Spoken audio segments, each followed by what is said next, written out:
Hello everybody and welcome today our session. Today we'll be resuming on the second part of strategic level management, and we're going to be discussing today about what's the strategic analysis, right? So basically when it comes to the strategic analysis, it is the way we're going to perform research, right? So we have to go and dig down in order to make a research on the company and to know how does the company it operates, what are the steps and the precautions that needs and the procedure needs to be taken in order to produce a competitive edge for this company into the market. So when it comes to strategic analysis, it is a way of it referring to a process of conducting a sort of research onto the company, right? And to identify its operating environment in order to build a competitive strategy. Now, there are many ways in order to produce a strategic analysis, right? First of all, when it comes to strategic analysis after strategic management that we have introduced in our last presentation, and in the strategic analysis, what you know, it is the way you're going to identify and to capture data and study that data in order to know what is the next step you're going to undertake and which course of action, right, it will be appropriate to operate with this sort of the information provided with that sort of company. Then you need to work on the internal part of your organization and your external environment. Remember that in strategic management, we discussed that there are internal and external environment that affects the sort of risks, right, to our projects or our portfolio or our organizations or our product level strategy, right? So there are constraints, right? There are risks. So we need to examine those internal in according to the organization, such as the employees, we need to look onto the process and the policy and the procedures that are adopted inside the organization and how they affect the organization internally, right? We need to build a collaborative environment and external environments such as your competitor and the outside market strategies and the economical deflations and the government rules and procedures, how they are affecting the organization. Now, there are many tools that can be used in order to provide with strategic analysis, right? Such as the SWOT analysis, that is the strengths, the weakness, the opportunity, and the threats, right? Internally from the organization, we'll be able to know it. We do have another tool called the Porter 5 Force. And the Porter 5 Force, it is basically, you need to know the priorities of the business opportunity you're going to invest and how your competitors, they are operating with their products. So it will be able to tell us, right, how to compete with our competitor by using the 4 quadrants. We're going to look onto them. We do have another tool called the value chain analysis, and that's a set of procedures tool, right, that it uses in order to produce a value to provide it to the customer in the form of a chain type analysis. So when it comes to strategic analysis process, right, so as we have introduced from our strategic management that we had generated an idea and we started to have a strategic plan, right? But knowing that there are external environment, external constraints, there are environmental, external that affects our current strategy, and there are as well internal, as well environment we're getting a constraints and affected internally, right? So both of them, they are the factors affecting the current strategy. So based on those 2 factors and reconsider them and re-evaluating them and re-identifying them, right, that will cause us to assess the current strategy, right? In the criteria, on the contrary, we're putting the goals and the future performance in consideration, in which that will cause us to build a new strategic alternative evaluation. So we'll have a new strategy, right, which is alternative to the one which you already have, right, but which is enhanced one, remodified, right, and then you will be able to have recommendations that will be able to insert it to your current strategy, and in that case you will be able to put recommended corrective actions, and you will be able to synergize with your operation. Now, we have the McKinsey. It's another framework that is used as well to identify the best business practice and how to operate your business, right? And which product you should be, or what business enterprise I should be choosing to operate into the industry. Now, it does, McKinsey is divided up into hard elements and soft elements. The hard elements that makes up the core of any organization is based on the system that you're going to operate, the strategy, the strategic management, the field of study as we discussed, the vision, the mission, the objectives, right, the goals, right, that will be used to craft and execute the hierarchy levels in order to build a competitive advantage, the structure of the organization, your OPS, how it's going to be looking like. And then we do have other 4 soft elements, which they are internally to our client, with our employees: shared values, skills, style, and stuff. So the Porter 5 Force, as we discussed, one of the tools that's used in order to analyze your competitive business, and we said that it is divided up into 4 important quadrants. Now, looking at the chart, right, we do have in the core, in the nucleus, we have a revival among existing competitors. Now, revival, it means that we have a mix of competitors. We have different sort of competitors that could be competing for our business, right? So what we are afraid from is that if I'm considering, well, I have 4 competitors to the same business I'm operating, why not there could be a 5 or could be a 6 new, okay, competitors, right? Now, here from this criteria, right, I might have as well, the competitor could be in a different sort. For example, I have company X, right, which is in telecom business, and company Y, it is as well in telecom, and I know it, right? Now, let's say that I have company Z, right, which could be a new competitor, right, in a new telecom, and is competing with us. Or it could be a sub vendor of company Y, right, but it is changing its name, changing its pattern of style, and it is operating as well under Y, but it is showing us that it's a new company, so then it competes with X, right? Now, the second quadrant is that the threat of the substitute of the product, right? Today, take an example. Let's say if we're taking in the drinks, the Coca-Cola and the Pepsi, right? There are 2 commodities, right, which they are competing, right, of the same mixture, right? So both of them, they are competing, right, which is the most product that will have a more tasteful, right, than the other. So there could be another product that could be substitute market with the same 2 products, right? One of whether the Coca-Cola or whether the Pepsi, right, they might change in their ingredients, causing, right, to have a maximization of profits more than the other company. Now, we do have other 2 on the left and the right, the bargaining power of the buyer, how the buyer will be able to bargain, right, in order to take a competitive price, right? And the other thing is the supplier. The supplier needs to provide many of its products, right, and to make profits, right? So those are the 4 quadrants. If we study them, right, using the Porter 5 Force framework, we'll be able to know how to compete and how to analyze our competitors, right? And we're able to offer a better product into the market, right? Now, we have another tool, it's called PCG Matrix, and that helps us in order to have in strategic planning. It's basically to help us to build a strategic plan, a long-term strategic plan. And it is divided up into 4 quadrants, right? Where we do have the market growth rate, you can see from low to high, and you have the relative market share from high to low, right?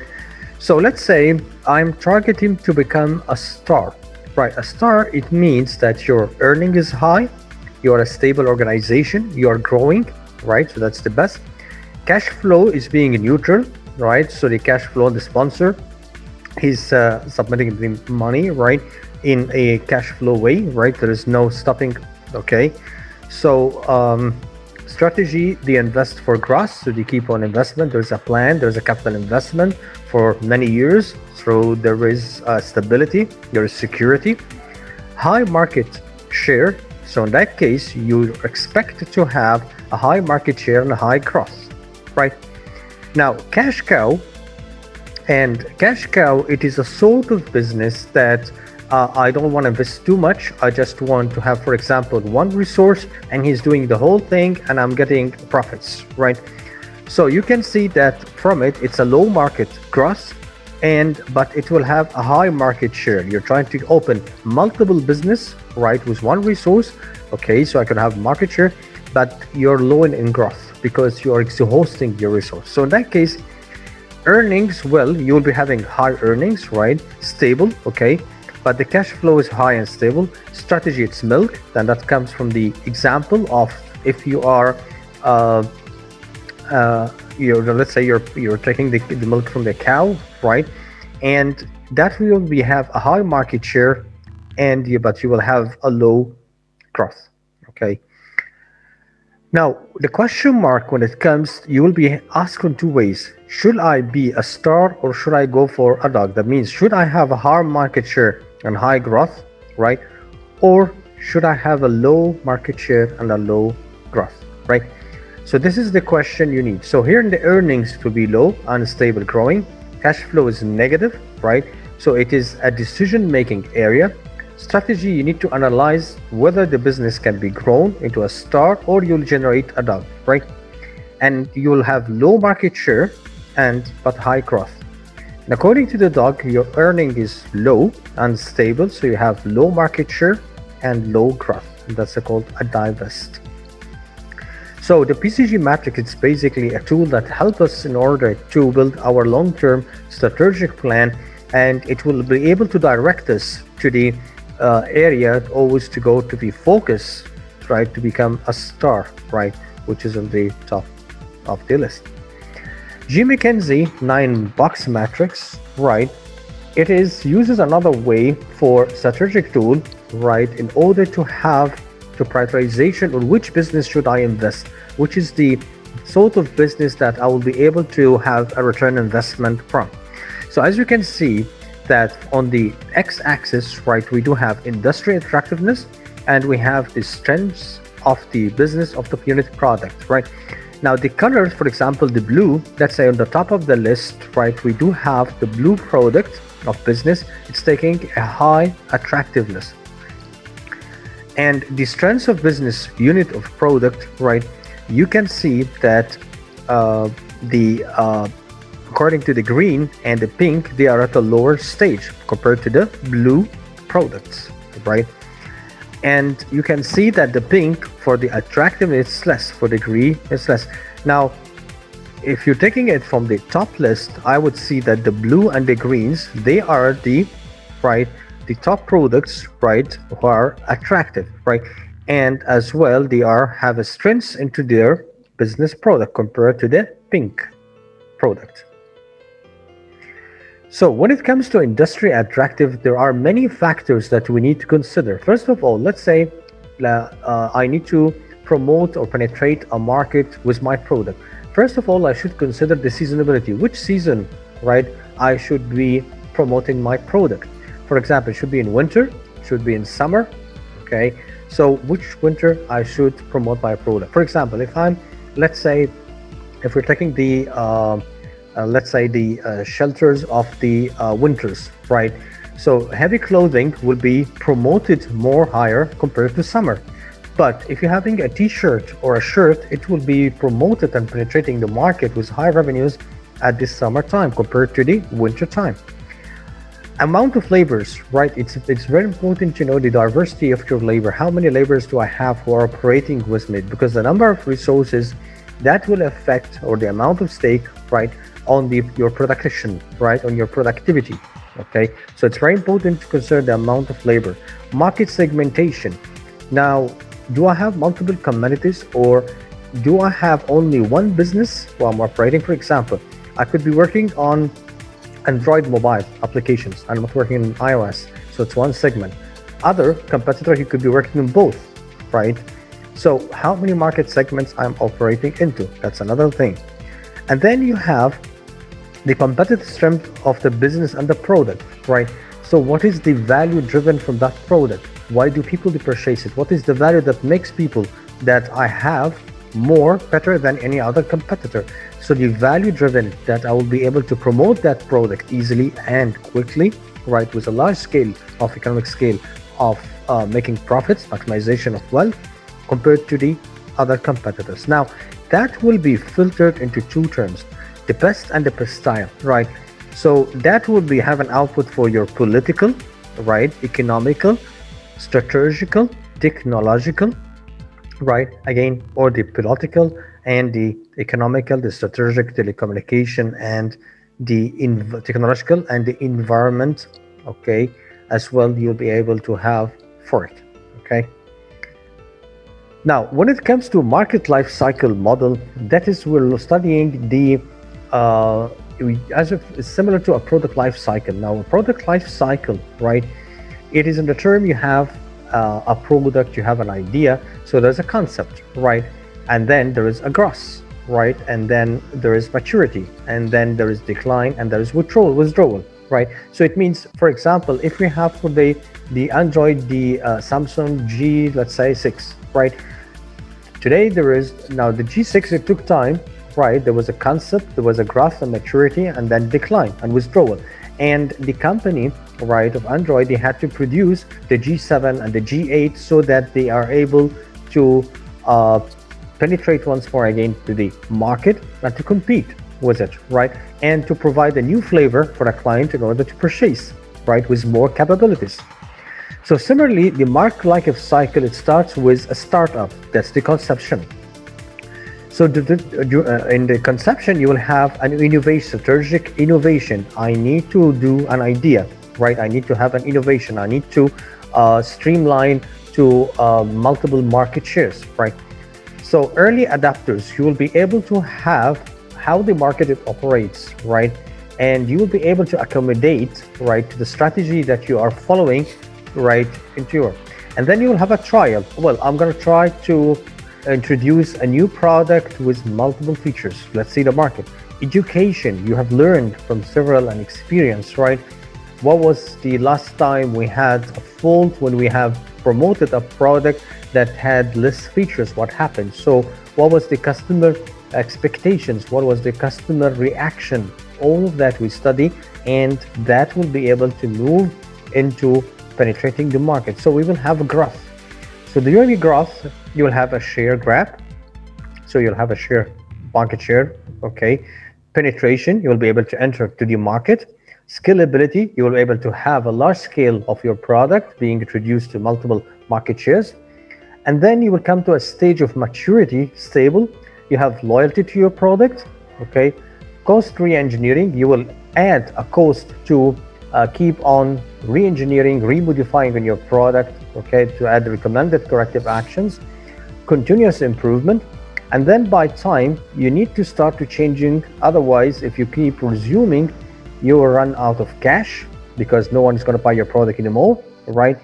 And you will be having new categories with which you should be able to perform, right? So you'll have a decline into the market. So always the product starts up and then it grows up, it comes to become stability, right? And then it declines. So that before the declining, you should be able to perform a new market, synergizing your product, right? And introducing a new product, a new version, right? So that it gets promoted with multiple features and in order to compete with your competitors.